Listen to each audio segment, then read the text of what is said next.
The line of light under my front door still glowed soft and steady, until my daughter-in-law's fists shattered the silence. Still in my husband's old chair, I held my breath and let the tea in my cup go cold. As her voice cracked through the rain, the hallway filled with the sharp scent of cedar and storm water. While the red light above the door blinked, I remembered when she said, "Don't wait up." The same porch where she filmed her smiling lies now held her soaked and sobbing. That's when I stayed seated, because some doors aren't closed out of anger, but out of memory. All right, before we dive into this crazy story, do me a favor. Subscribe and tell us where you're watching from. The pounding started soft, like a heartbeat in the wrong chest, then harder, sharper. The kind of sound that vibrates through drywall and memory at the same time. Maggie sat perfectly still in the darkened living room, a wool throw wrapped around her shoulders, her tea gone cold hours ago. The clock above the mantel ticked past midnight, each second slicing the quiet thinner. Outside, Rachel's voice cracked through the fog. "Maggie, please, open the door." A porch light from across the street blinked on. Gwen's house. Of course she'd notice. That woman could hear guilt through drywall. A few seconds later, Maggie's phone buzzed on the end table. "Gwen, everything okay?" Maggie looked toward the door but didn't move. Her hands stayed folded in her lap, the knuckles pale under lamplight that wasn't even on. She typed back, slow and deliberate. "Maggie." She made her choice. Now I've made mine. She hit send, then leaned back in the chair that had once been her husband's favorite reading spot. The smell of cedar oil still clung faintly to the cushion, like a memory refusing to fade. Rachel banged again, harder this time. "Maggie, I'm sorry, okay? Just let me in." The desperation in her voice might have once moved Maggie. It used to, before the recordings, before the way Rachel had smiled at brunch while telling the neighbor that Maggie was just waiting to die with that violin. Earlier that day, Rachel had tossed her keys on the counter, hair perfectly staged for another video shoot, and said it with that hollow sweetness she used for sponsors. "Don't wait up, Maggie. I'll be home late." And Maggie hadn't waited. Not tonight. Not ever again. She rose slowly, the way a person does when silence itself feels like ceremony, and crossed to the hallway table. The small digital recorder sat where she'd left it, red light blinking like a heartbeat that never lied. She pressed play. Rachel's voice spilled out, tinny but clear. "She'll be out of here soon. I've got plans. Just waiting for Eli to grow a spine." The words hit harder tonight than the first time she'd heard them. Maybe because Rachel was now on the other side of the door, pounding to be let in, suddenly fragile in the same house she'd tried to claim as hers. Maggie turned off the recorder and set it down gently. In the window's reflection, her own face looked calm. Too calm, maybe. Years of teaching had taught her the power of silence. Sometimes the quietest person in the room held the most control. A shadow crossed the porch. Rachel's silhouette bent, shoulders shaking. "Please. I can't. Maggie. I don't have anywhere else tonight." The ache in Maggie's chest tightened, but she held her ground. Forgiveness had been weaponized in this family long enough. She took one step toward the front door, only to stop when the security camera's tiny red light flickered above the frame. Tom had installed it last week. It hummed faintly, a witness to everything. From the other side of the glass, Rachel's sobs turned into muffled curses. "You'll regret this," she whispered. "You think Eli's gonna pick you?" Maggie pressed her palm to the cool wall beside the door but didn't answer. Her silence was its own kind of language now, final, deliberate, documented. In the distance, a siren moaned down the main road, the sound fading into the night air like an old hymn. Rachel's footsteps retreated across the porch, slow at first, then faster. A car door slammed, and headlights cut a white path across Maggie's living room ceiling. Then nothing. The silence that followed wasn't peace. It was proof.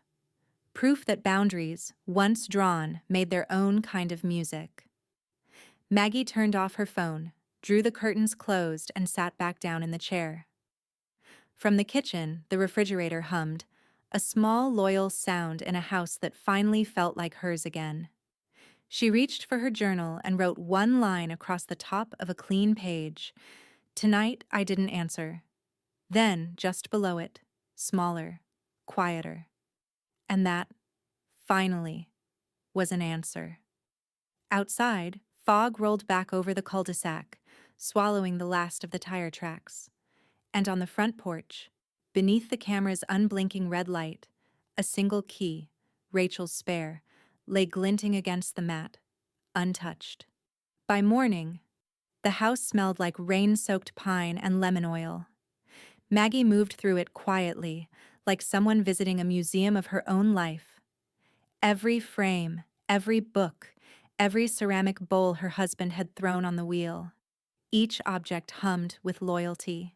She brewed her coffee strong, the way she used to before early classes, and carried the mug to the porch.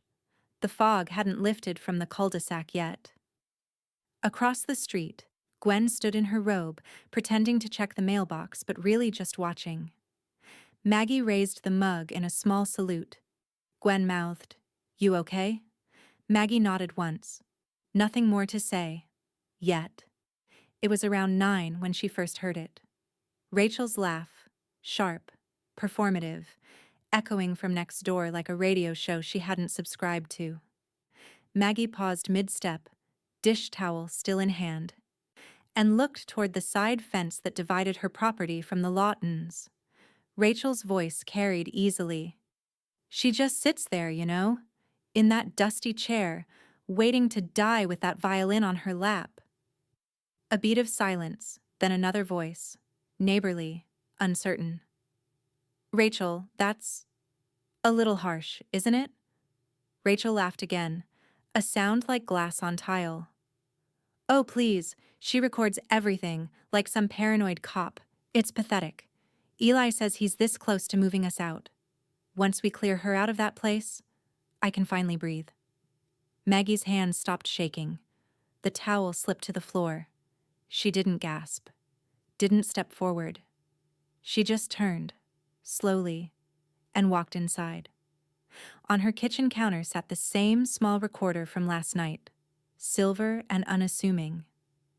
She pressed record and set it down by the window, where the open screen let in every syllable. Her pulse steadied as Rachel's voice floated in clearer now.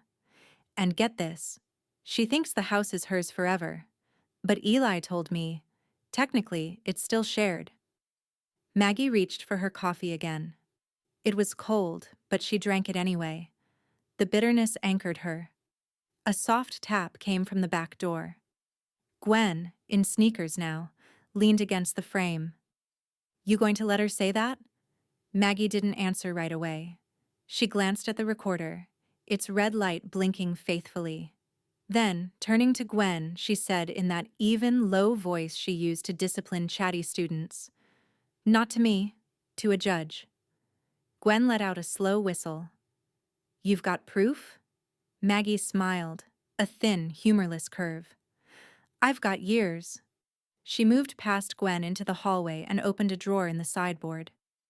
Inside were stacked spiral notebooks, each labeled neatly with a month and year. She slid one out, March 2019, and flipped through its pages. Phone logs, transcribed voicemails, notes written in her neat teacher's hand. "Good Lord," Gwen murmured. "You've been documenting her this long?"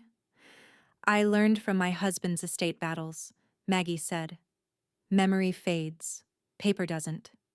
At the bottom of the drawer lay an old smartphone, screen cracked but still functional. She plugged it into the wall and tapped through the saved messages. A robotic voice announced, "You have 57 saved voicemails." Rachel's tone filled the air. Sweet, manipulative, performative. "Hey Maggie, just checking if you mailed that check yet. Becca's class needs a donation. Well, Technically, I need to front it first, but you get it. Another. Maggie. Can you move your car next time? My followers are coming for a shoot, and your bumper reflection kind of kills the aesthetic. Then another, colder. You really should think about assisted living, you know, for safety. The sound of Rachel's laughter in those recordings bled into the present, mixing with the one still drifting from next door.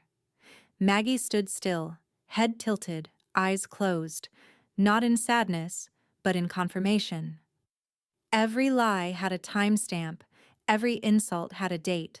She disconnected the charger, slid the phone and recorder into a canvas tote, and looked back at Gwen. If she ever tries to say I'm losing my memory again, she said quietly, these will remind her who's keeping score. Gwen's gaze softened, then hardened again. You're playing a long game. I'm just finishing one, Maggie replied. From across the fence, Rachel's voice rose once more, louder this time, aimed toward someone unseen. She's not even grateful, after everything Eli and I do. Maggie turned toward the sound. The camera above her back door caught her reflection. Stoic, framed in morning light. Let her talk, she murmured. I've been listening longer than she's been lying. She picked up the tote and walked toward her study, the floorboards creaking like applause under her steps. On her desk, beside an unopened envelope from the county recorder's office, sat a clean binder labeled Voice, Video, Violation.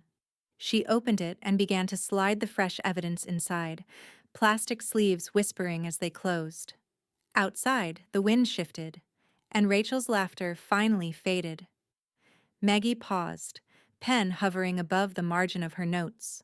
She wrote in steady print, Today, she gave me the last piece I needed. Then she underlined it twice. The courthouse in downtown Asheville smelled faintly of copier toner and old wood polish. It was the kind of place that whispered its own authority. A building built to outlast feelings. Maggie stood in line at the clerk's office, manila folder pressed against her chest like armor. She'd spent the night organizing everything. Timestamps, transcripts, screenshots, printed posts, and a notarized statement about shared property ownership. By dawn, she knew every document by heart, the way she used to know concert scores, every rest, every crescendo. The clerk behind the glass was young, polite in that half-distracted government way. Reason for filing? Maggie slid the forms forward. Property title revision, removal of unauthorized cosigner. The woman scanned the pages, her brow creasing. You're removing a relative? An in-law, Maggie said evenly. By marriage. Temporarily. The clerk nodded, stamping each page with the heavy, satisfying sound of ink on bureaucracy. You'll get a notice within 10 business days. Maggie thanked her, collected the receipt, and turned to leave. Her heels clicked down the marble hallway, steady, controlled, teacher-precise. Outside, the mountain air cut clean through her nerves. She stood on the courthouse steps for a moment, sunlight washing over the folder in her hands. For the first time in months, she didn't feel small. She felt procedural. By afternoon, the handyman's truck rumbled up her driveway. Tom Reyes stepped out, tool belt jangling, his face splitting into a surprised grin. Well, if it isn't Miss Geller, you haven't changed a bit. Liar, she said, smiling faintly.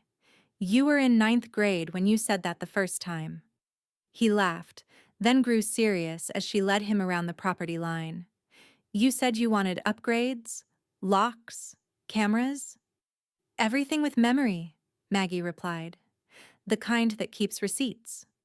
Tom raised an eyebrow but didn't press. He set to work on the front porch, swapping out the lock cores while Maggie watched from the living room window. Each twist of his screwdriver felt like punctuation, proof she was rewriting her own story one deadbolt at a time. Gwen came over mid-afternoon, a stack of printed pages in her hands. Look what my niece found, she said, waving them like a flag. Your daughter-in-law's been posting again. Maggie took the papers.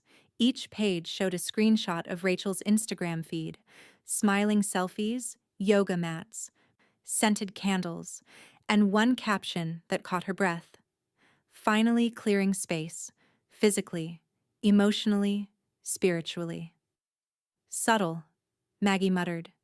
She tagged the house, Gwen said. Your porch light's in the corner of the photo. Maggie's lips pressed thin. Then she's already documented her intent.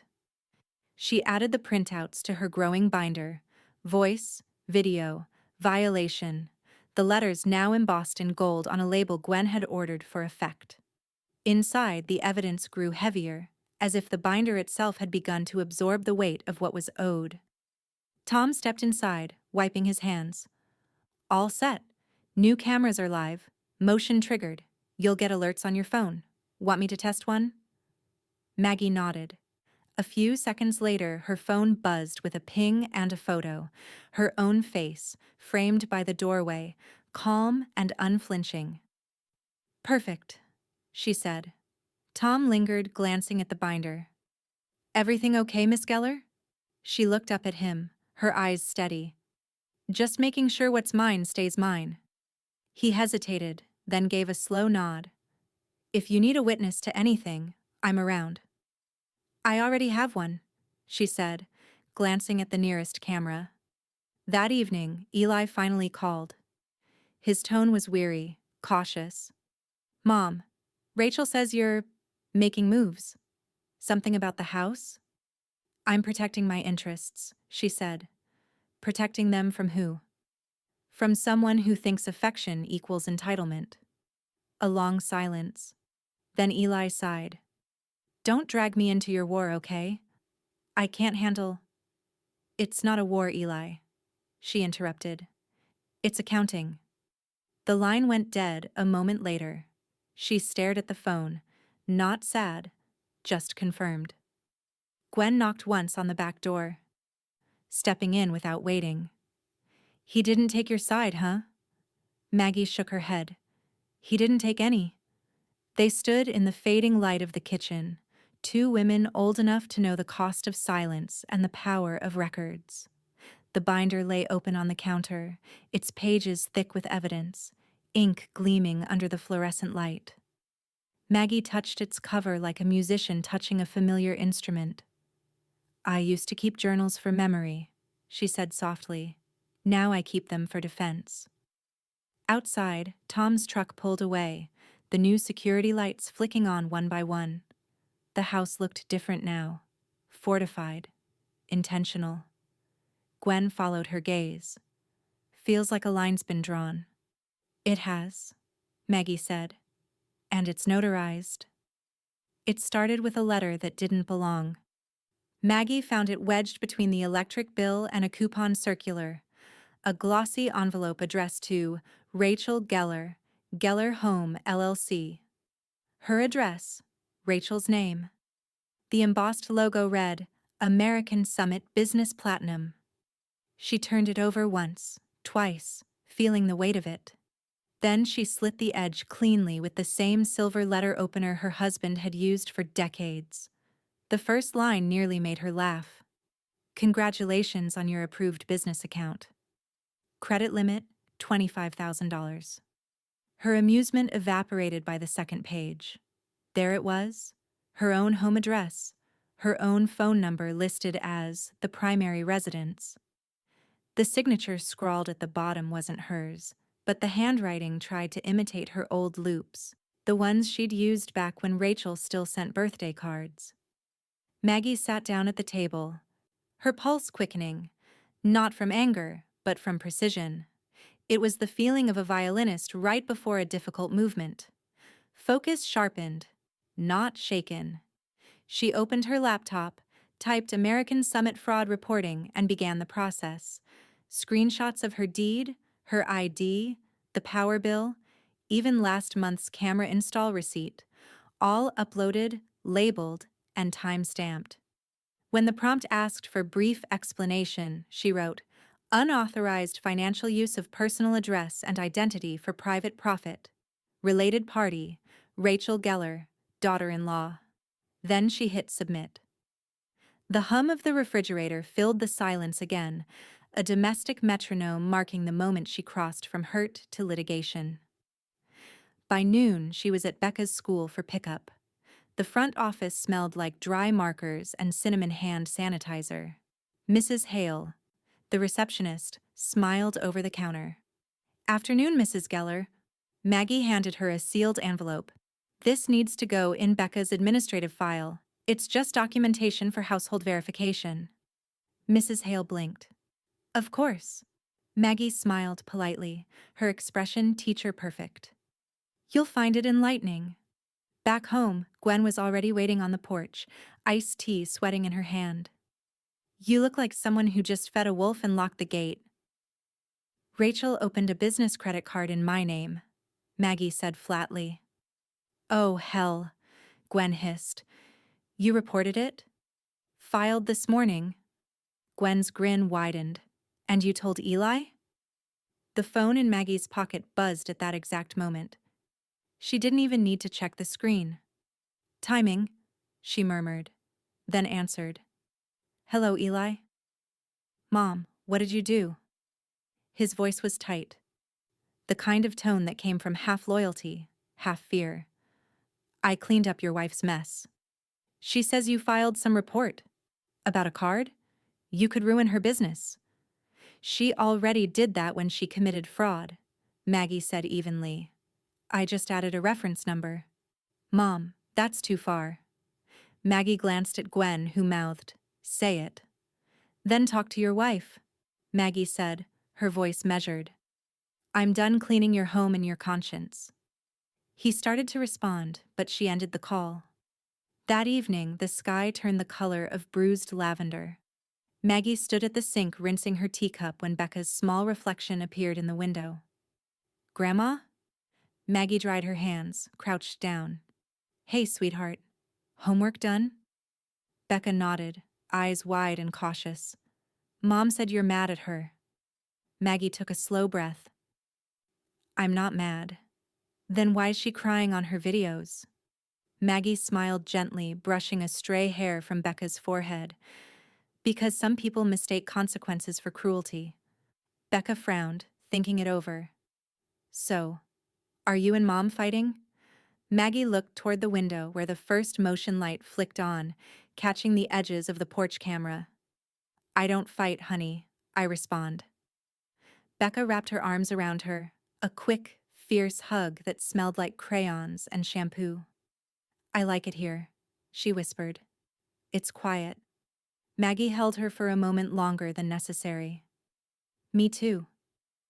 When Becca went upstairs, Maggie opened her binder again. The latest fraud confirmation email sat printed on top.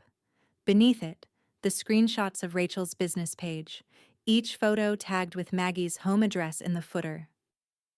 She added a fresh divider tab labeled Financial Misconduct, slipped the papers inside, and closed the rings with a metallic snap that echoed through the kitchen.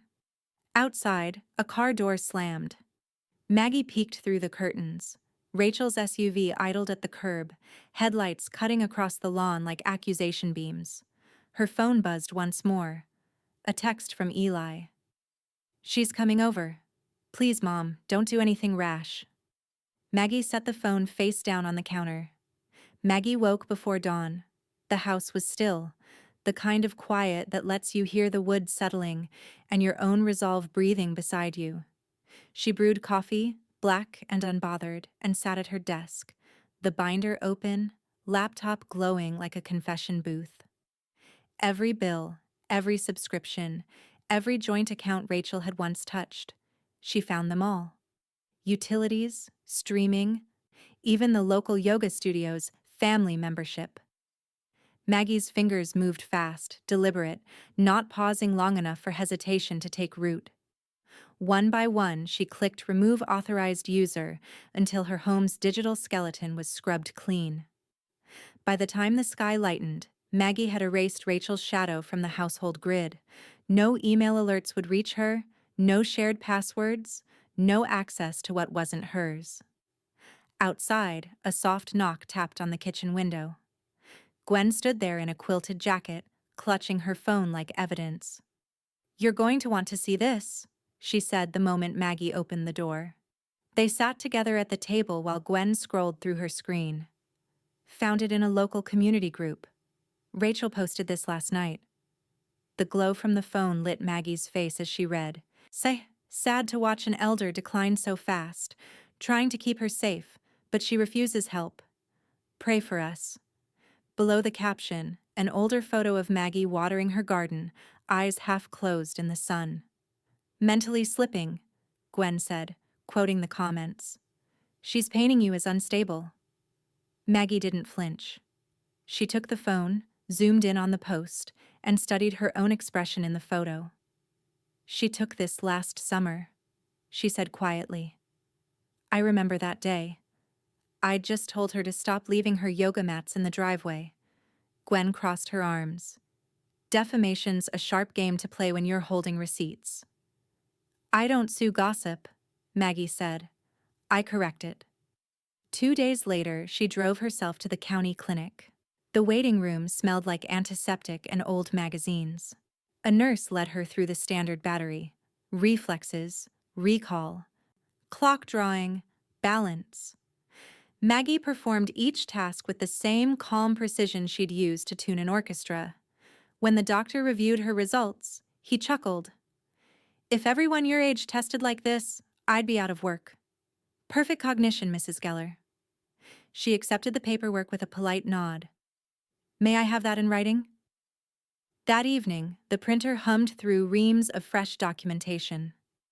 Maggie placed the doctor's signed letter on top, scanning it for errors. Then she opened Facebook. Her fingers hovered briefly above the keyboard. Then she typed, "Update. Appreciate everyone's concern. I'm officially cleared. No cognitive decline, no confusion, just boundaries. Thank you to the local clinic for confirming what I already knew." Underneath, she attached a photo of the doctor's letter and tagged the Blue Ridge Wellness Collective, Rachel's yoga and lifestyle page. Within an hour, the post had 50 likes. By midnight, it had over 200. Comments flooded in. Neighbors, former students, even Becca's school staff. "So proud of you, Mrs. Geller. Always knew you had your head on straight. Shame on anyone trying to say otherwise." The next morning, Gwen called, practically breathless. "You did it. Her sponsors pulled out of that retreat she was bragging about." Maggie stirred her coffee, unbothered. "Integrity tends to be bad for business." "You're ruthless," Gwen said, half laughing. "Ruthless is the word people use when a woman stops apologizing." Later that week, Eli dropped Becca off with no warning. "Rachel's got some things to sort out," he said vaguely. Maggie opened the door wider. "Becca can stay as long as she needs." Eli hesitated. "You've been busy." "Productive," she corrected. Becca came running in, backpack bouncing. "Grandma, can I sleep in the sewing room again? It smells like cinnamon." Maggie smiled, soft but sure. "Of course, sweetheart, it's yours tonight." After dinner, as Becca settled with her homework, Maggie sat at the piano. Her fingers brushed the keys, coaxing out a quiet melody her husband used to play. Gwen listened from the porch, a silent witness. "Feels different in here," Gwen said finally. "It is," Maggie replied. "There's more space." "Space for what?" "For peace," she said. Then, after a beat, "And for the truth to echo." The night Rachel came pounding, the air was thick with the threat of rain.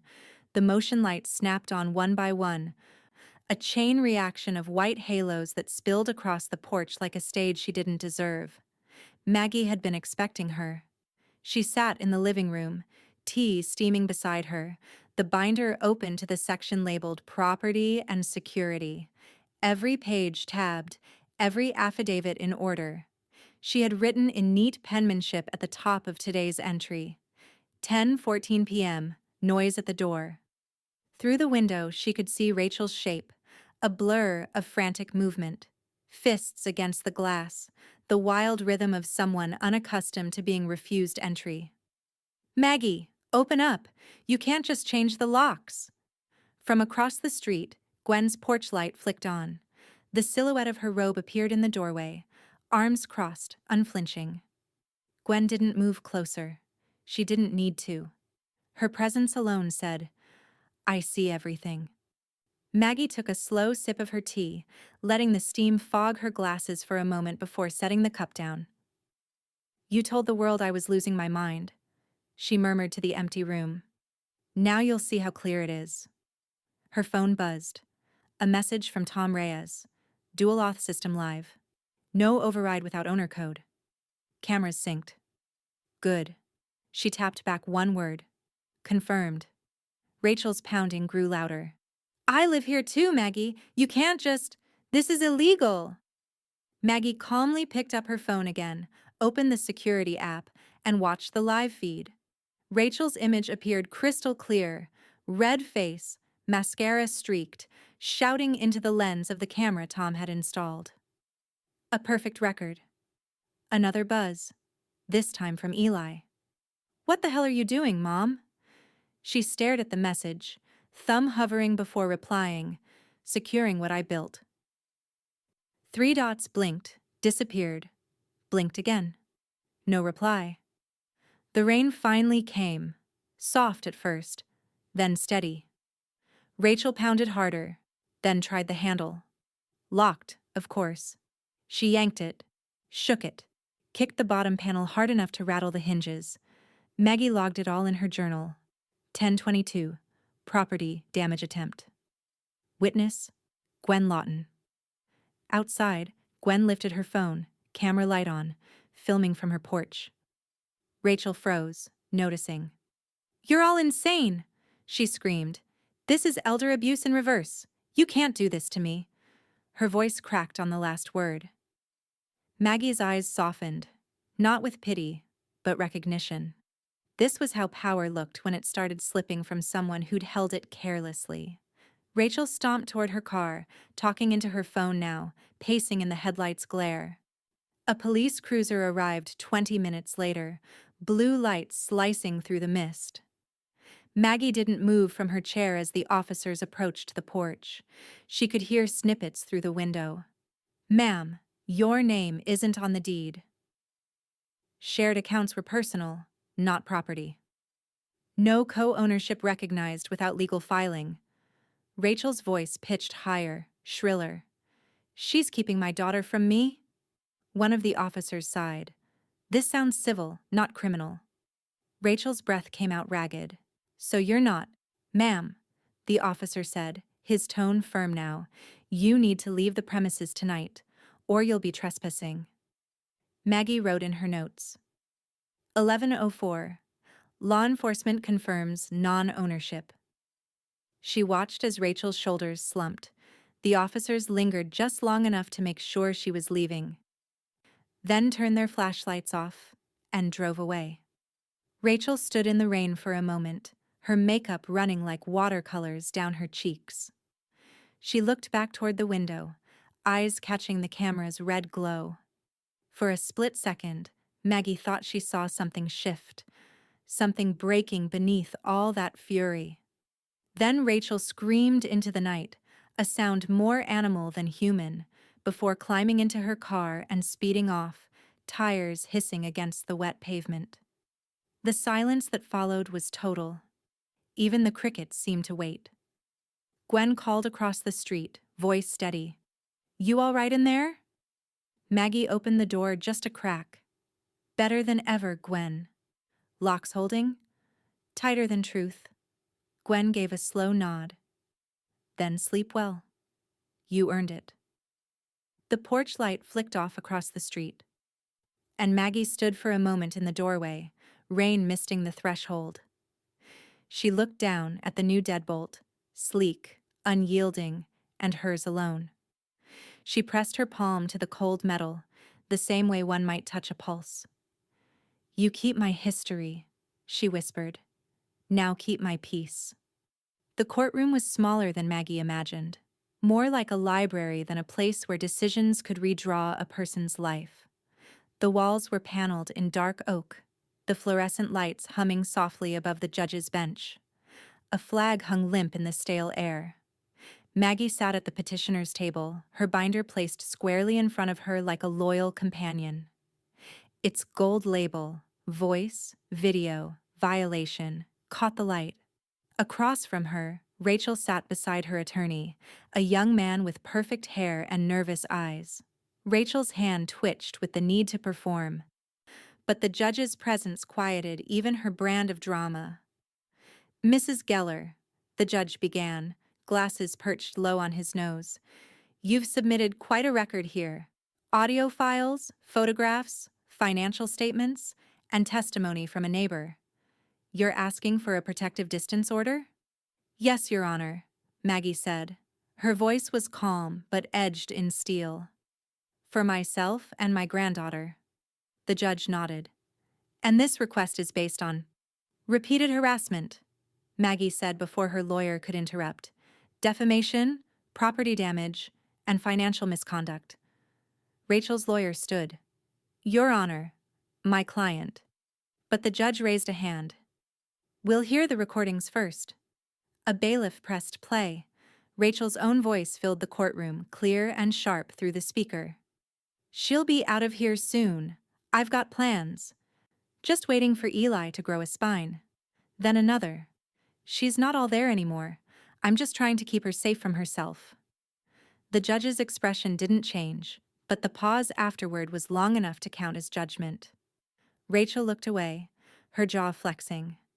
When the final clip ended, the judge leaned forward. "Mrs. Geller, do you have any response to these allegations of mental decline?" Maggie opened her folder, slid out a document, and passed it to the bailiff. "Cognitive assessment, county clinic. I passed with distinction." The judge scanned it briefly, then nodded. "Very well." He looked toward Rachel. "Mrs. Geller, your daughter-in-law appears to have documented her case thoroughly. Given the evidence, I'm granting a temporary protective order of 100 feet. Violations will result in immediate enforcement." Rachel's attorney whispered something urgent, but she was already shaking her head. "You don't understand," she blurted out. "She's turning everyone against me. This is elder abuse. Against me." The judge's gavel came down, sharp as thunder. "Enough." The sound hung in the air, final and heavy. Outside, Gwen was waiting on the courthouse steps with a paper bag of pastries and the kind of grin only a small-town woman armed with truth can wear. "She's out. For now," Gwen said, handing Maggie a muffin like it was a trophy. Maggie took it, but didn't eat. "Temporary orders are just warnings with a signature," she said. "Then we make the warning permanent," Gwen replied. They stood together watching Rachel storm down the courthouse sidewalk, sunglasses on, phone already raised in her hand. "Here it comes," Gwen muttered. Rachel's voice drifted faintly from across the street, loud enough for them to hear. "This is elder abuse. You're all going to see who the real victim is." The red recording light blinked at the top of her phone. Maggie didn't flinch. She simply turned, gave Gwen the faintest smile, and said, "At least she's consistent." That weekend, Maggie's house felt lighter. The air held laughter again, the sound of Becca humming along to the piano while Gwen chopped vegetables in the kitchen. On the fridge, Becca had drawn a crayon picture. "Grandma plus me, home." "You're glowing," Gwen said, setting down a bowl of salad. "Paperwork agrees with me," Maggie said. "It listens better than people do." "You're something else, Mags." "I just prefer documented peace to chaotic love." On Monday, Maggie returned to the community arts center where she'd once taught. The smell of rosine and varnish filled the air. When she picked up a violin for the first time in months, her hand didn't shake. "Good to see you back," said Lila, the new director. "You sure you want to jump in?" Maggie smiled. "I didn't leave." I paused. As she drew the bow across the strings, the first clear note filled the room. Steady. Unwavering. Students stopped to listen. The vibration echoed through the rafters like a house remembering music. That night, while Maggie set the violin back in its case, Gwen's text arrived. Her video went viral. People aren't buying it. Comments turned on her fast. Maggie smiled faintly, tapping back. The truth just needed better lighting. She was about to turn off her phone when another message came in. This one from Eli. I can't believe you took it this far. You humiliated her. Maggie typed and deleted 3 different responses before sending only. Actions humiliate themselves, Eli. I just filed the paperwork. No reply came. Later, Becca padded into the living room in her socks, holding her stuffed otter. Grandma, she said, Mom keeps calling, but I don't want to talk right now. Maggie looked up from her journal. You don't have to. You get to choose when to answer. Becca nodded and climbed into her lap, resting her head against Maggie's shoulder. The child's hair smelled faintly of apples and rain. For the first time in months, Maggie felt her breath slow, her chest unclench. The clock ticked softly. Somewhere outside, the new lock clicked once in the wind, like punctuation at the end of a hard-earned sentence. The envelope had sat untouched in Maggie's desk drawer for 3 years. Ivory paper, county seal, her late husband's handwriting on the corner. Conditional transfer, not yet filed. She remembered the day he'd written it, years before his illness took him.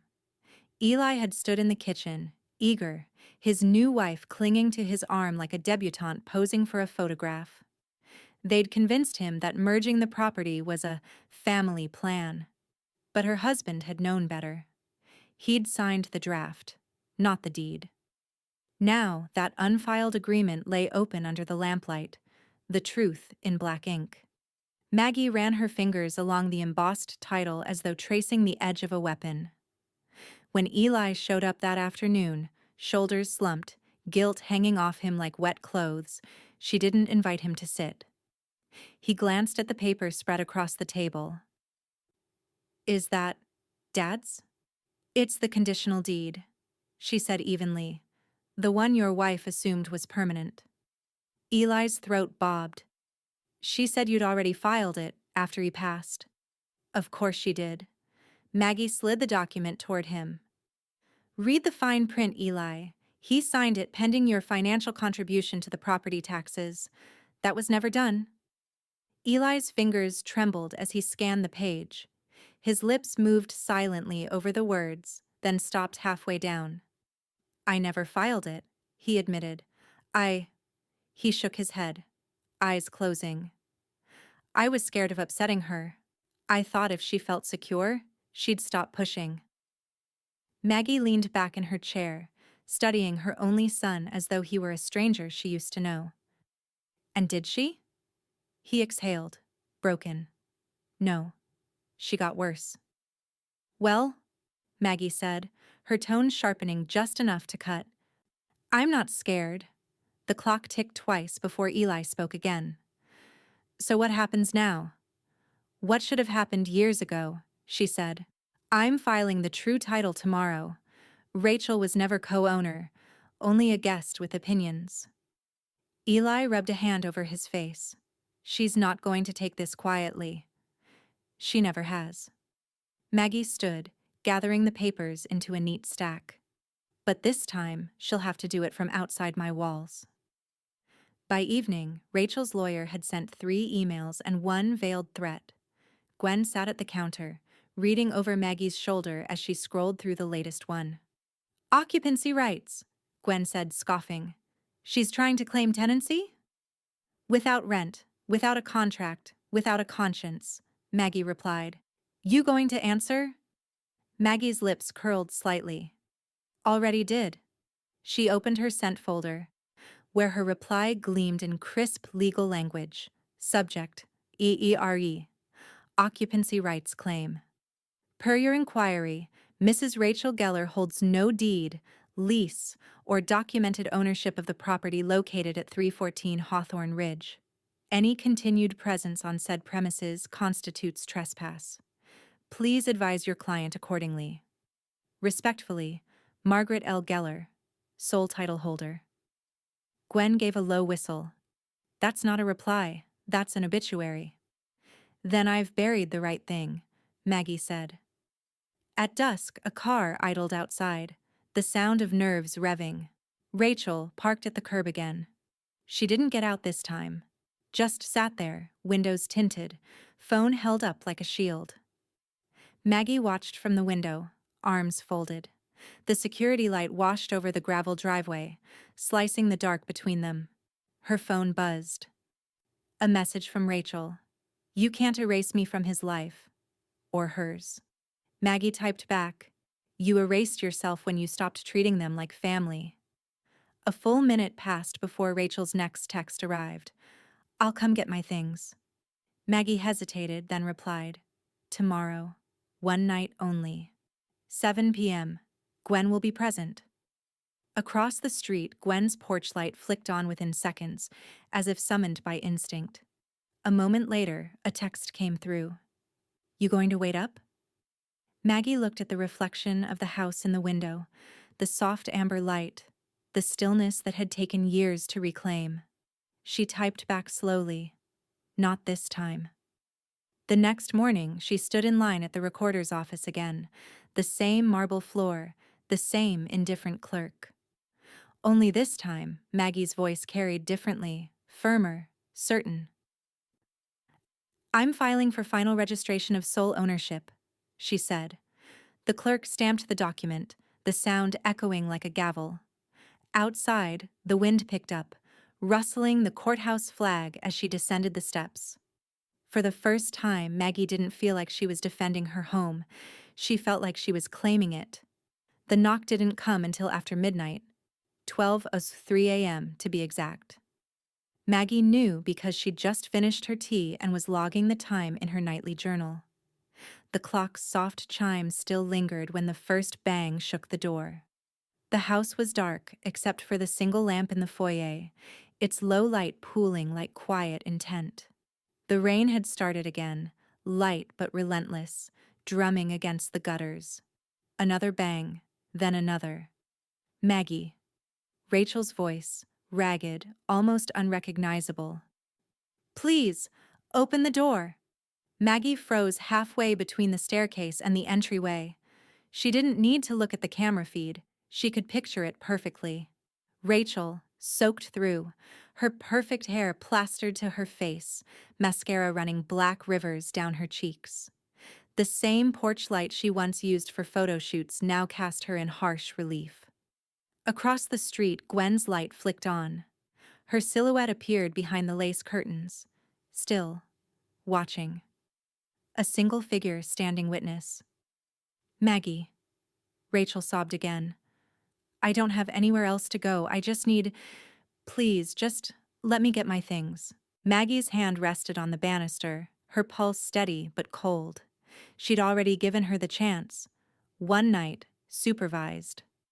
Rachel had ignored it, just like every other boundary she'd ever set. Now, the universe was handing her the final test. Mercy versus memory. She walked down the hall, slow and deliberate, each step creaking through the silence. From the table, the journal waited open beside her pen. On the top line, her last note from earlier read, Filed deed. Final ownership confirmed. Outside, Rachel kept pounding. I'm sorry. I shouldn't have said what I said. Her voice broke. You win, okay? You win. Maggie stopped a few feet from the door. Her reflection glimmered in the window's dark pane, her face calm, expression unreadable. It was never a game, she whispered to herself. She reached for the hallway switch and turned off the lamp. The house plunged into shadow, the only glow now coming from the camera's small red light above the door. Rachel saw it and screamed, You're recording this! God, you're sick! Maggie turned and started up the stairs, her hand gliding along the smooth wood railing. Her knees ached, but she didn't hurry. Each step up felt like reclaiming ground that had been trampled too long. Outside, Rachel's voice cracked against the wind. I made mistakes, but I loved him. I loved her. At the top landing, Maggie paused. The house was silent again, except for the rain. She turned toward the bedroom, where Becca's blanket still lay folded at the end of the guest bed. The smell of cinnamon and lavender lingered faintly in the air. Her phone buzzed on the nightstand. One new voicemail from Becca's number, time-stamped 10 minutes earlier. She pressed play. "Grandma, Daddy said Mom's not home. Are you safe? Please don't open the door. I love you." Maggie closed her eyes, holding the phone to her chest. The child's small, trembling voice cut through every remnant of doubt. Downstairs, another loud thud. Then nothing. The sound of rain intensified, sweeping across the roof like applause. When Maggie finally looked out the upstairs window, she saw Rachel on the porch steps, knees drawn up, hair hanging over her face, shivering under the porch light. For a brief moment, she looked like a stranger who had once pretended to belong. Gwen's door opened slightly across the street. She took a half step out, caught Maggie's eye through the rain, then stopped. Gwen didn't move closer, didn't shout, didn't wave. She simply nodded once, as if to say, "You've done enough." Maggie nodded back. Then she turned away from the window, sat on the edge of the bed, and opened her journal. She wrote carefully, the words deliberate. "She warned me once. Don't wait up. Tonight, I listened." The pen hovered. Then she added one more line beneath it. "Mercy is just another form of waiting. I'm finished waiting." Outside, the storm softened. Maggie stood, pulled the curtains closed, and set her journal on the nightstand. For a long while, she listened to the quiet hum of the house, the same house that had survived love, grief, and intrusion, and still stood steady. Finally, she turned off the bedside lamp. By sunrise, the rain had stopped, but the storm had gone online. Gwen was the first to spot it. "She's back on her soapbox," she said, knocking on Maggie's door with her phone already in hand. "And it's bad." Maggie took the phone. There it was. Rachel's latest post, already racking up comments. "Kicked out unfairly by my late husband's mother. Everything I built, every dollar I earned, gone overnight. Please pray for me and my daughter during this painful time. Elder control is real, and it's destroying families." The photo underneath was an old one, Rachel and Becca in the yard, both smiling. The caption read like a eulogy for her own victimhood. Maggie read it twice, once for accuracy, once for tone. Then she handed the phone back to Gwen. She still hasn't learned who she's dealing with. By noon, the post had made its rounds, shared across local parenting pages, small business networks, even a community thread titled "Supporting Women in Transition." Sympathy flooded in, comments from strangers. "You're so strong. We see you. No one deserves that." But then came the messages from people who did know: former students, neighbors, the church secretary. Each forwarding Maggie screenshots, each asking quietly, "You okay?" Maggie didn't respond right away. She brewed herself a cup of chamomile tea, walked to the living room, and opened her laptop. Her home's camera feed still archived every second from that night, time-stamped, legally clean. She selected the footage from 12:03 a.m. to 12:47 a.m. and clipped only the essentials. Rachel pounding on the door, screaming that she lived here too. The arrival of the police, and the officer explaining calmly that she had no ownership rights. No yelling from Maggie.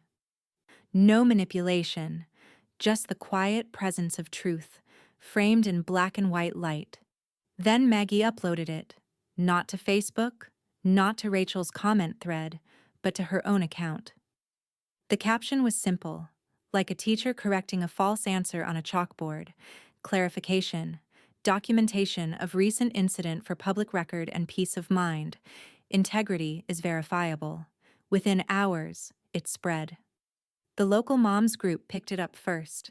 Someone commented, "We don't do liars." By dinner time, Rachel's original post was flooded with angry emojis and demands for answers. Sponsors quietly removed tags. Comments turned sarcastic, then disappeared altogether. And by the end of the night, Rachel's profile went private. The next morning, the ripple hit closer to home. Becca's school sent an email. Dear Mrs. Geller, due to recent events, volunteer leadership for the Spring Arts Fair has been reassigned to another parent. We appreciate your continued support for Becca's education and stability during this transition.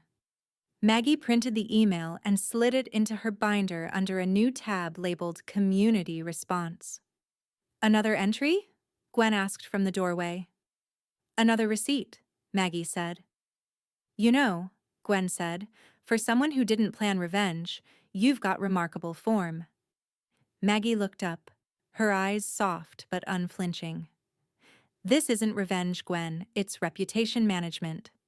That afternoon, Maggie sat at her kitchen table with a small group of neighbors, women in their 50s and 60s who'd once been dismissed as too careful. They passed around copies of a new brochure from the local civic office: tenant rights, property protection, and elder fraud prevention. Tom helped set up the group page, Gwen said proudly. We're calling it Hawthorne Watch and Learn. Maggie smiled faintly. Catchy. Almost friendly. They laughed, the kind of laughter that carried fatigue and relief in equal measure. For the first time, Maggie felt her vigilance turn into something larger, a network of watchful eyes and unshakable women who understood the value of evidence over emotion. At 7 p.m., while Gwen was washing the coffee mugs, Maggie's phone buzzed again. An email from a law firm she didn't recognize. Subject: Formal notice of defamation. Claim Rachel's attorney. Predictably. Maggie opened it, reading the first few lines aloud. Our client, Mrs. Rachel Geller, asserts that the recent publication of private home security footage constitutes public humiliation and reputational harm. Maggie smiled and clicked the next attachment. Her attorney's reply, already sent an hour earlier. Cease and desist. Response: Footage captured on private property is public record when related to a verified legal event. Further false claims may result in counteraction. Well, Gwen said, drying her hands. That was fast. I hired a firm this morning, Maggie said. Tom gave me a recommendation. You really don't waste daylight anymore. No reason to, Maggie replied. That night, as the house quieted, Maggie walked to the window. The neighborhood was still. Rachel's car hadn't been seen for days. The rain had finally washed the tire marks from the curb. She stood there for a long time, breathing in the calm, until her phone chimed again. A voicemail notification. Unknown number. She played it. A woman's voice. Measured, professional. Mrs. Geller, this is Detective Layton. We've received an anonymous report suggesting you've been the victim of digital harassment. Could you please call me back at your convenience? Maggie froze, her reflection caught in the glass. For the first time in weeks, she hadn't expected the next move to come from someone else's hand. It was just after sunset when the knock came. A polite, hesitant rhythm that didn't belong to Rachel. Maggie looked through the side window and saw her son standing on the porch, shoulders slumped under the weight of a duffel bag. She didn't rush to the door. She let him stand there for a full minute, long enough to test his resolve, before unlocking it. Hi, Mom. Eli's voice was small, tired. Come in, she said simply. He stepped across the threshold like a man entering a church he hadn't visited in years. The smell of lemon polish and rain met him, unchanged, unforgiving. He set the duffel down, his eyes scanning the familiar room. It's exactly the same.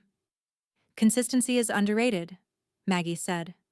He nodded, hands jammed into his jacket pockets. Rachel's not with me.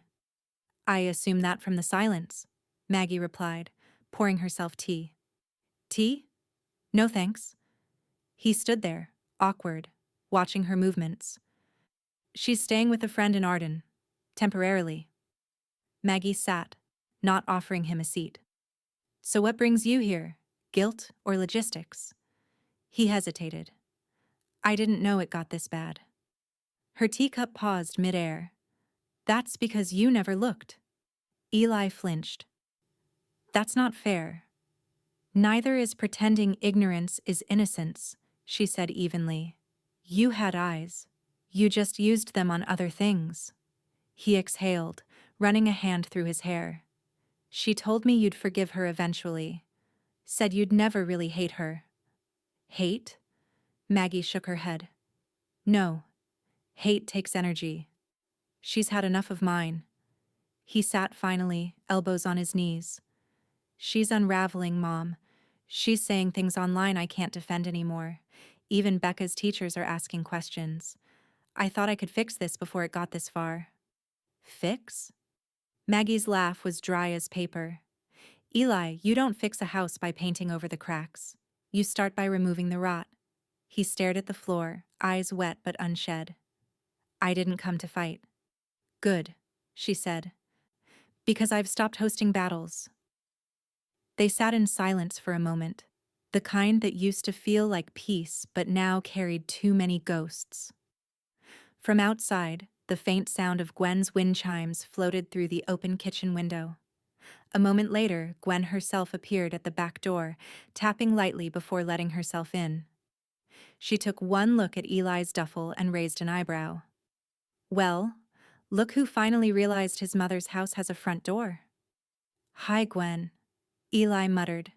She gave Maggie a look that said what she didn't need to speak aloud.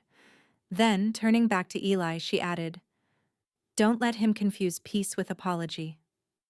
I won't, Maggie said softly. Eli stood abruptly. I didn't come for a lecture. Then maybe you shouldn't have brought your luggage, Gwen said, deadpan. He grabbed the strap, jaw tight. I just needed to see she was okay. She is, Maggie said, for the first time in a long while. He hesitated at the door, glancing back once. Becca's coming this weekend. She wants to stay here a few nights. I told her I'd drop her off Friday. Maggie's expression softened. Good. Mom? Yes? I never picked a side, he said quietly. I noticed. He left without another word. Friday arrived with clear skies. Maggie was in the garden when she heard Becca's laughter from the driveway, a pure, unguarded sound that didn't belong to conflict. The girl ran into her arms, the smell of apples and crayons clinging to her hair. Daddy said I can stay till Monday, Becca said proudly. Did he now? Maggie smiled. Then Monday it is. As they carried her backpack inside, Gwen leaned over the fence. You gonna let her extend that visit when Monday comes? Maggie smiled faintly. Let's see if she asks first.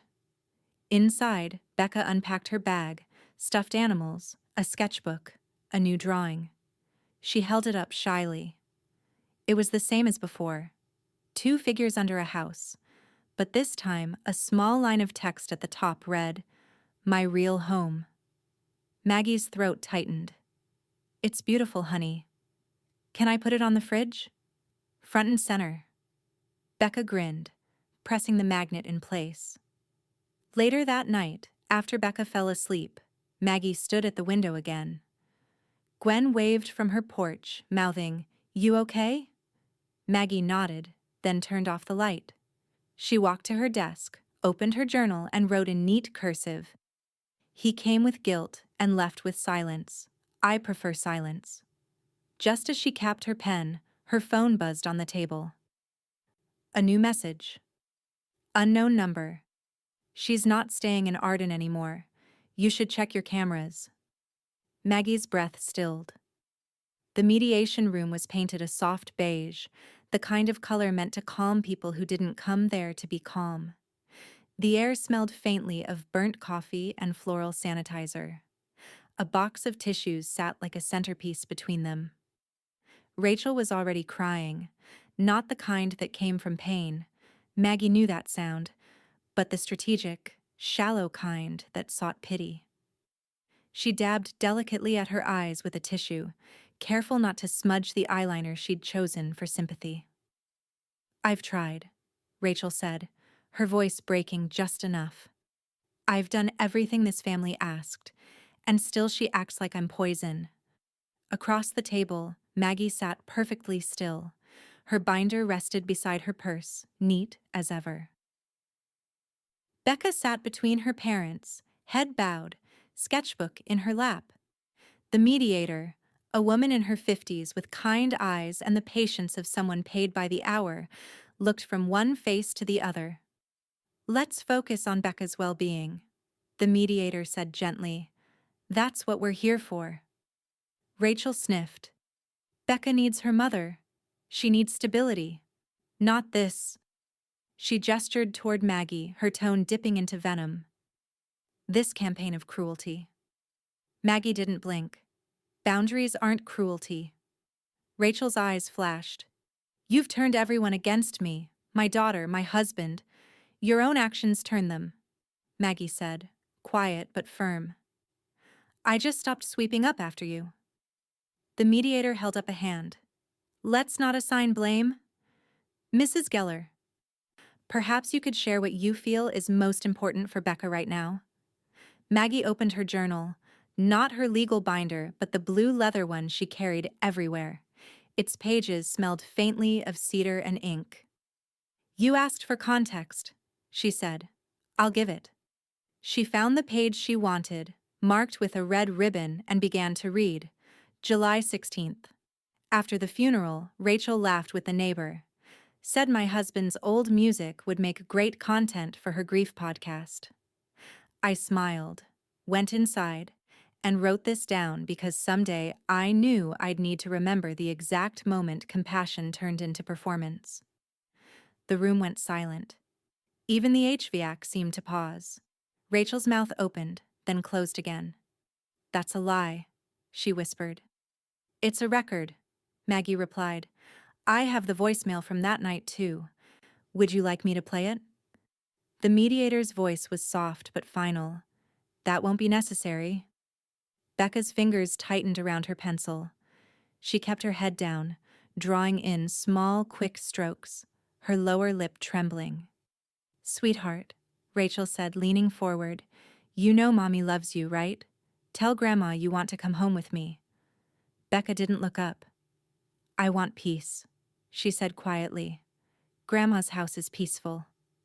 Rachel froze, the air leaving her lungs in a visible tremor. The mediator glanced down at her notes, then looked to Eli. Mr. Geller, given what's been presented, your wife's instability online, the child's expressed preference, and the standing court order, the recommendation is clear. Mrs. Margaret Geller will remain Becca's primary guardian during parental disputes. Rachel's face crumpled. You can't, this isn't fair. Eli rubbed a hand over his mouth, the guilt written across him like ink he couldn't wash away. He took the pen the mediator slid across the table and signed without looking up. The sound of it, a single stroke of finality, filled the small room. Rachel pushed back her chair so hard it scraped the tile. She stood trembling. You're killing my family, Maggie. You can't win forever. Maggie closed her journal. Winning implies we were playing the same game. We weren't. Rachel's sob broke loose, real this time, raw, unpracticed. She stumbled toward the door, the mediator calling after her, but she didn't stop. The sound of her heels echoed down the hallway until the door at the end slammed shut. Silence reclaimed the room. Becca looked up finally, eyes rimmed pink. Grandma? Yes.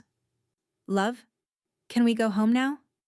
Maggie reached for her hand, her voice gentle but steady. We already are.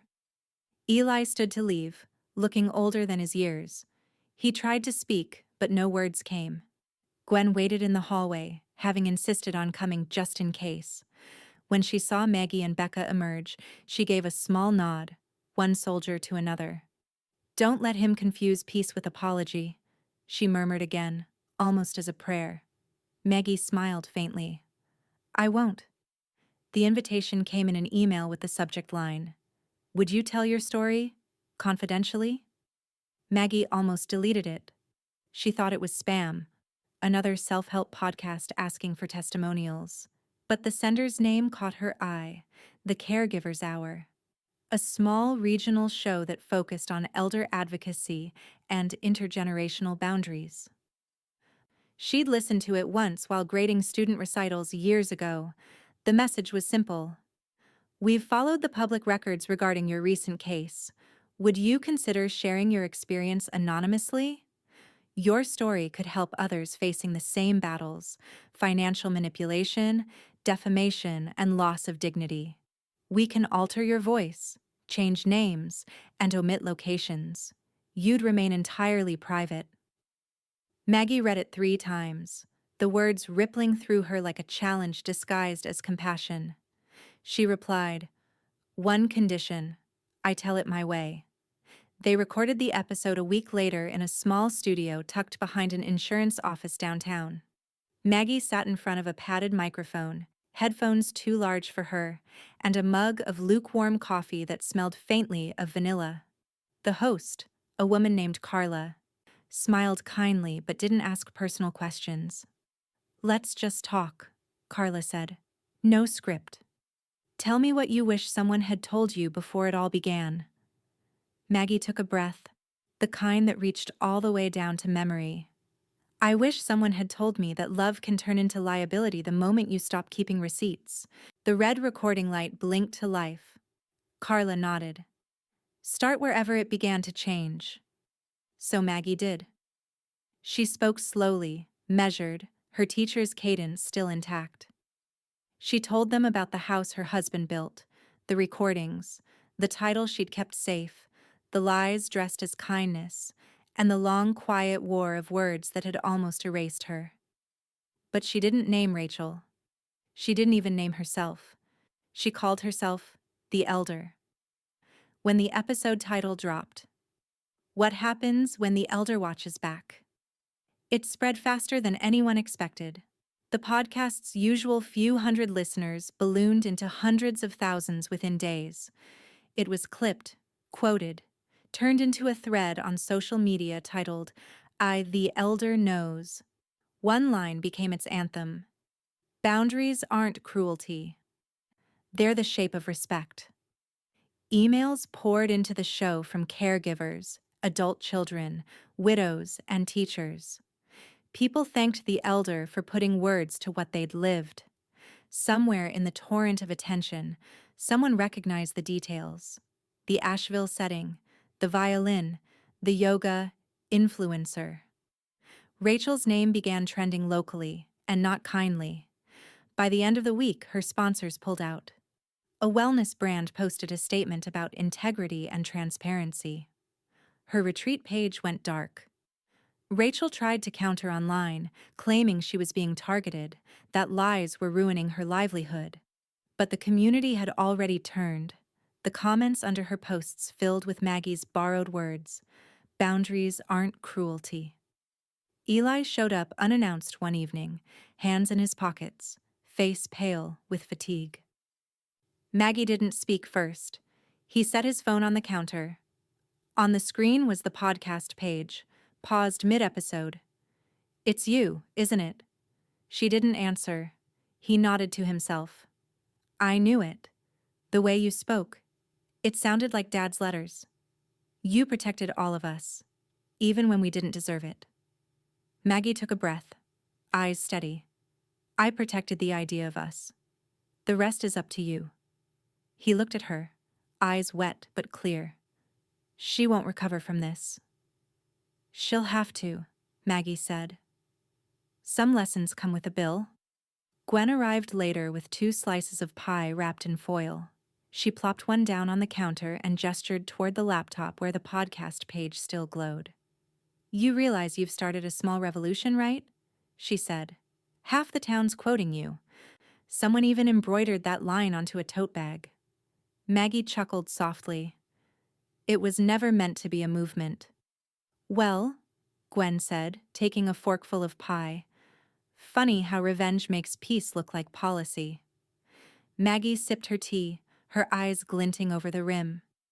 "It's not revenge, Gwen." "No? It's correction. the clock on the wall ticked, slow and rhythmic, like applause. Outside, the night air hummed with quiet life, sprinklers, crickets, the sound of a neighborhood that finally slept easy. The first sign that morning was the stillness. No birdsong, no chatter of parents in the parking lot. Just the low hum of idling engines and an unease that seemed to thicken the autumn air. Maggie's hands rested on the steering wheel, Becca in the passenger seat beside her, humming softly to a tune she'd made up. Then Maggie saw it. Rachel's silver SUV parked just beyond the school entrance, tinted windows rolled halfway down. A phone rested on the dashboard, camera angled toward the drop-off line. Becca didn't notice. "Grandma, can I show Mrs. Hale my drawing today?" "Of course, sweetheart," Maggie said, her tone light, her eyes fixed on the reflection in the rearview mirror. Rachel's figure sat rigid in the driver's seat, face partially hidden by oversized sunglasses. Watching, waiting. The car behind them honked gently. Maggie exhaled, pulled forward, and stopped in front of the curb. "Okay, honey, time for school." Becca gathered her backpack and sketchbook. Before opening the door, she turned. "Are you coming in?" Maggie smiled, smoothing a stray hair from her forehead. "Just for a minute." They stepped out together. The air smelled faintly of wet asphalt and morning coffee drifting from the staff lounge. Maggie guided Becca by the shoulder, her posture steady, composed, unhurried. Rachel's car door creaked open. "Maggie!" Her voice carried across the lot, sharp and desperate. "You can't keep doing this." Every parent in line turned. Maggie didn't flinch, didn't even glance back. She leaned down to Becca. "Keep walking, love." Becca obeyed, small steps quickening as they neared the doors. Rachel's heels clicked against the pavement. "Becca! Honey, wait! Mommy just wants to talk." The security officer stationed by the entrance took one look at Maggie's expression and moved between them. "Ma'am, you need to stay back." Rachel's voice wavered. "She's my daughter." Maggie finally turned, not in anger, not in triumph, but with the calm precision of someone who'd prepared for this moment. "Not today, Rachel." The doors opened. Becca slipped inside, safe, the sound of the latch closing behind her like the click of a lock Maggie herself had designed. Across the street, Gwen sat in her car with a large coffee and a camera app already open. She didn't bother to hide it. She dialed the non-emergency number she'd saved months ago. "Yes, I'd like to report a suspicious vehicle at Hawthorne Elementary," she said evenly. "Make and model? Silver SUV. Occupant appears distressed and possibly violating a court order." She watched through her windshield as the school officer approached Rachel's car, clipboard in hand. Rachel froze, arguing faintly through the cracked window, her gestures growing sharper as the officer gestured back toward the main road. Within minutes, the SUV pulled away, tires squealing. Gwen took a long sip of coffee and smiled to herself. Class dismissed. That afternoon, Maggie drove straight from the school to the courthouse. The parking lot was half empty, the cold air biting at her cheeks as she walked up the steps. She carried no binder this time, just a single folder, marked Custodial Protection Addendum. Inside, the clerk recognized her. "Mrs. Geller, back again?" "Just finishing what I started," Maggie said. Within 20 minutes, the paperwork was filed. A new order, temporary no contact for Becca's safety. When she emerged, Gwen was waiting outside the courthouse steps, phone in hand. "News travels fast. Rachel's already posting again. Says you weaponized the system." Maggie didn't break stride. "The system's only a weapon if you're on the wrong end of it." That night, Eli called. His voice was quieter than she'd ever heard it. "I told her," he said. "That's it. You burned it. Whatever was left between us." There was a pause. So long Maggie could hear the static of his guilt through the receiver. "She'll find someone else to blame," Maggie said softly. That's her way of surviving. Eli's voice cracked. And Becca? She's fine. She's learning peace early. He exhaled. Thank you, Mom. Maggie didn't say you're welcome. She just listened as the line went silent. Later, she found Becca curled up in bed, sketchbook open beside her. The page showed a new drawing. Maggie at the piano, Becca beside her, a treble clef swirling between them like a ribbon of light. Play it for me, Becca murmured sleepily. So Maggie did. She sat at the old upright, its ivory keys worn smooth from decades of hands, and began the lullaby her husband had written for her when Eli was born. The melody drifted through the quiet house, gentle, unwavering, like forgiveness without invitation. As she played, the security light outside flickered on. A shadow passed across the porch window, then vanished. Maggie didn't stop playing. Spring arrived late that year, but when it came gentle. Like the world was ready to exhale again. The air smelled of cut grass and renewal, the kind that only a mountain town like Asheville could offer after months of rain and rumor. Maggie stood on her porch that Saturday evening, the same porch that had once witnessed pounding fists and broken cries, now lined with folding chairs and soft yellow lights. Her old upright piano sat pushed against the open doorway, polished to a modest shine. "Everyone's here," Gwen called from the walkway, carrying a pie in a glass dish. The crust shimmered with sugar crystals arranged in the shape of musical notes. She held it up proudly. "Victory crust," she said. Maggie smiled. "That seems on the nose." Gwen set it on the table beside a pitcher of lemonade. "So is peace, dear. You earned both." Neighbors filled the yard. Faces she'd taught, waved to, or simply nodded at through years of quiet resilience. Even Tom Reyes stood by the gate, wiping his hands on his jeans, nodding respectfully toward the security cameras he'd installed himself. At 7 sharp, Maggie took her seat at the piano. Becca perched beside her on the bench, small fingers resting on middle C. "Ready?" Maggie whispered. Becca nodded, eyes shining. "Grandpa's song?" "Always." The melody rose into the twilight, weaving through the magnolia blossoms and the low murmur of neighbors sipping lemonade. It wasn't grand, just steady, honest.